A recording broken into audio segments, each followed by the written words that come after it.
Hi, and welcome to Season 2 of That's Ruddy Mysterious, a podcast of short tales about true mysteries.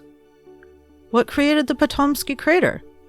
Who was involved in the 1963 Great Train Robbery? I'm not going to solve those mysteries, but they'll be interesting to learn about. I'm your host, Kelly with an I. Transcripts and references for all episodes can be found at that'sruddymysterious.wordpress.com. No apostrophe and no exclamation point. Today's tale is about Abdul Rahman Majid, also known as Kassim. On August 5th, 2022, police in Singapore received a phone call from a man saying that he had found his father dead in their Geylang Bahru apartment. Both police and paramedics responded to the call. They arrived at the apartment to find the deceased man lying supine or face up on the floor of his living room. The man was declared dead that day, and his cause of death was determined to have been coronary artery disease. There were no signs of injury on the body, nor of a struggle in the apartment. The man lived with his youngest son, who had made the phone call. The police used the youngest son's birth certificate to identify the man as Abdul Rahman Majid. They also took fingerprints to confirm the man's identity, but those prints didn't match the fingerprints they had on record for Abdul Rahman Majid. Who was the deceased? Investigation Officer Ng Yoon Ning tried to identify the deceased man. He had neither a passport nor a National Registry identification card. The only identification the man had was an old construction site pass and a United Overseas Bank Plaza pass. Both items had a picture of the deceased man and were printed with the name Abdul Rahman Majid. I.O. Ng checked the man's fingerprints in databases for Singapore, Malaysia, and Indonesia. The man's fingerprints were not in any of these databases. The man's sons were shocked to learn that their father was not Abdul Rahman Majid. The state's computer system has the deceased man listed as unknown. His age is undetermined. I.O. Ng said, "I interviewed the sons who received this information as a shock because they always knew their father as Abdul Rahman Majid, bearing the IC number found in the birth certificate." To make matters even more confusing, I.O. Ng found the real Abdul Rahman Majid. He was 69 at the time of inquiring and had been living in a welfare home in Bangkok since 1994. He suffered from chronic schizophrenia and could only communicate with head nods and shakes.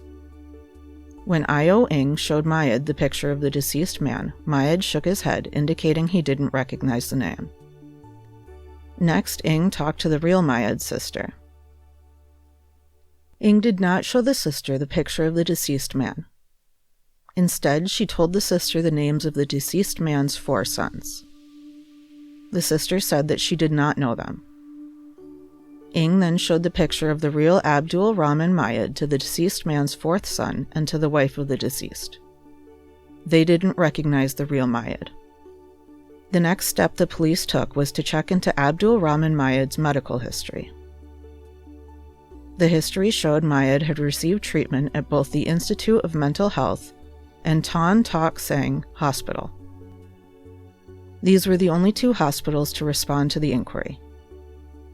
After looking into the records, Ng determined that the real Majid had been the one to receive the treatment. That meant that there were no medical records for the deceased man. Blood tests were done on the 4 sons that had been raised by the deceased man. The man had had a 5th son, the first of his children, who was given away at birth. He was not tested. The blood tests confirmed that the deceased man was the father of the 4 sons. The deceased man's wife and his youngest son have genetic schizophrenia. The wife was unable to speak due to her disease, so she was not interviewed. The police canvassed the apartment building in Geylang Bahru, where the deceased man had lived. I.O. Ng found a cleaner who was in charge of the block the deceased man had lived in for over 2 decades. She said that she knew the deceased. The cleaner told Ng that the man had told her to call him Kassim.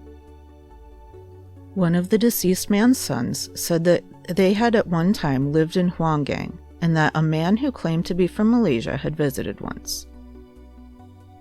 The man had called the deceased man Kassim as well. A coroner's inquiry into the death was held on July 18, 2023. The coroner, Adam Nakoda, told Ng to investigate further. He told her to contact relatives of the dead man's wife. The sons said they never knew any extended family on their father's side. Nakoda also told Ng to check with the Housing and Development Board on the 2 apartments that the family lived in to see if they knew the man's true identity. He instructed Ng to check the Registry of Muslim Marriages and Registry of Marriages for a record of the man's marriage to his wife. Nakoda instructed Ng to inquire at the coffee shops Kassim frequented. He also instructed Ng to show the photograph of the real Abdul Rahman Majid to the remaining sons to see if they knew him. Kassim's family wanted to know his true identity, but Nakoda told them that authorities may not be able to discern who he really was. At the July 18th hearing, an update was promised, but so far no update has been provided. Who was Abdul Rahman Majid, or Kassim, really? How was he able to live a life without even his family knowing his true identity? What do you think?